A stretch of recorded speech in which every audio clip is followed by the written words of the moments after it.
Setibanya kembali di ibu kota, yang pertama Nyoto lakukan adalah mengungsikan istrinya yang hamil dan 6 anak mereka keluar dari rumah dinas di Menteng.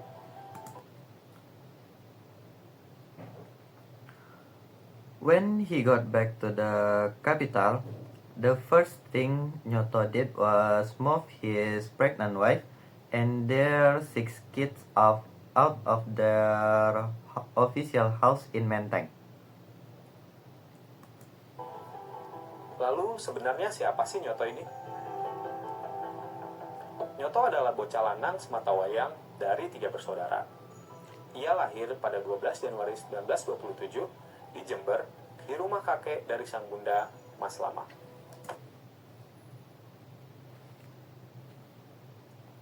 So, who exactly is Nyoto? Nyoto is the only son among 3 siblings. He was born on January 12, 1927 in Jember at his mother's grandfather's house. Ia merupakan putra dari Raden Sosrohartono, seorang keturunan Ningrat Solo yang memiliki toko batik Yoso Busono. He is the son of Raden Sosrohartono, nobleman from Solo who owned batik business Yoso Busono.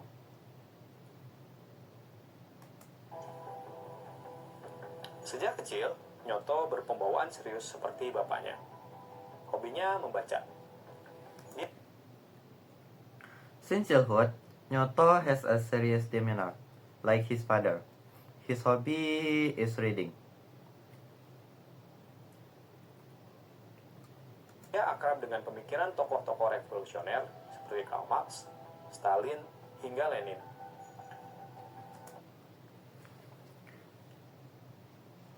He is familiar with the ideas of revolutionary figures like Karl Marx, Stalin, and Lenin.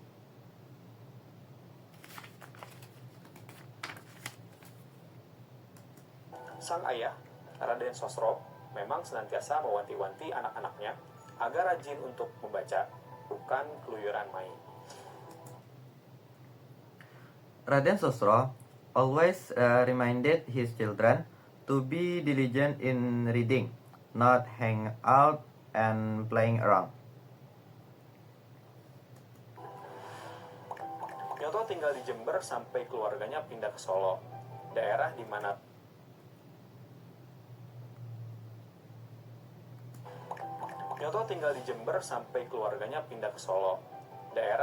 rumah kakek nenek dari bapaknya tinggal.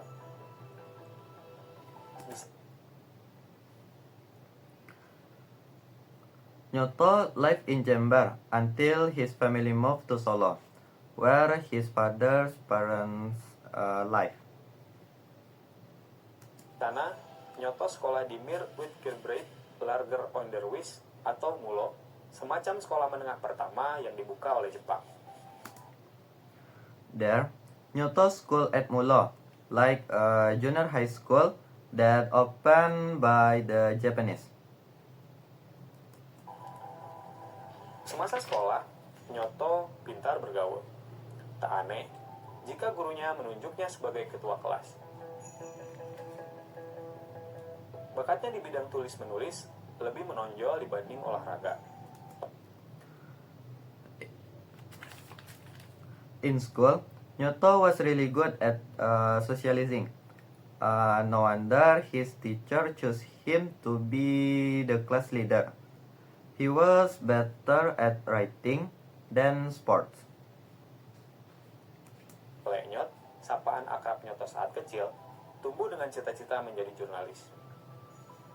Kepada ayahnya, Nyoto juga menyampaikan tekadnya untuk menguasai berbagai bahasa asing, seperti Inggris, Jerman, Belanda, Rusia, hingga Prancis.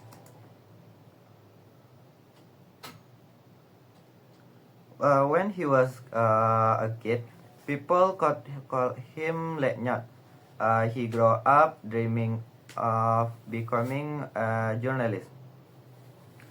Nyoto also told his father that he is determined to learn several foreign languages like English, Germanese, Dutch, Russian, and French. Sri Windarti, adik Nyoto, mengenang sosok sang kakak sebagai penikmat musik klasik dan pemain gitar. Nyoto juga mengarang beberapa lagu. Ia sendiri tapi tidak bernyanyi. Saya yang disuruh menyanyi, kata Windarti.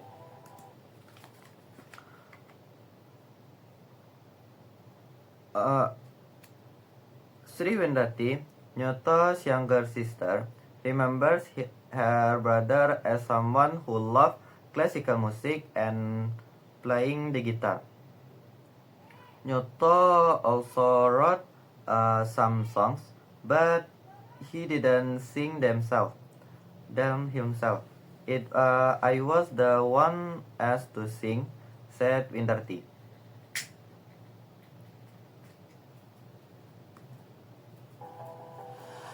Nyoto membentuk grup Suara Putri yang berisi 4 penyanyi remaja.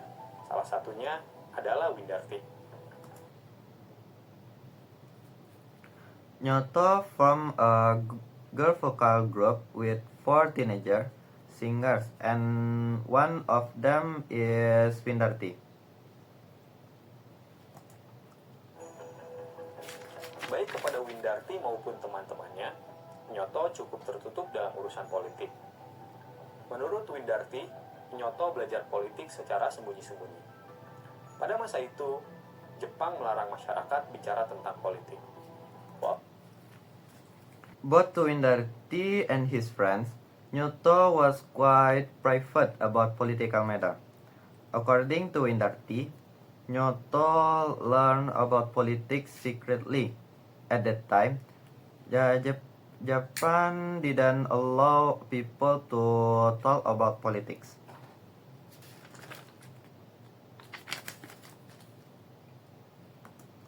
Hasil, Nyoto tidak pernah terlihat seperti aktivis. Nyoto sempat tiba-tiba menghilang pada saat naik ke kelas 2. In the end, Nyoto never looked like an activist. He suddenly disappeared when he moved up to the second grade. Kepada Windarti, ia pamit pulang ke rumah orang tua di Jember, Jawa Timur, tapi tidak pernah kembali ke Solo.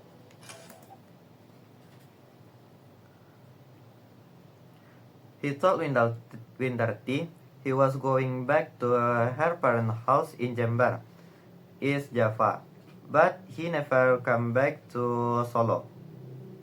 Usut punya usut, dia malah pergi ke Surabaya, tatkala api revolusi perjuangan tengah membara. Turns out, he went to Surabaya when the fire of revolutionary struggle was burning brightly.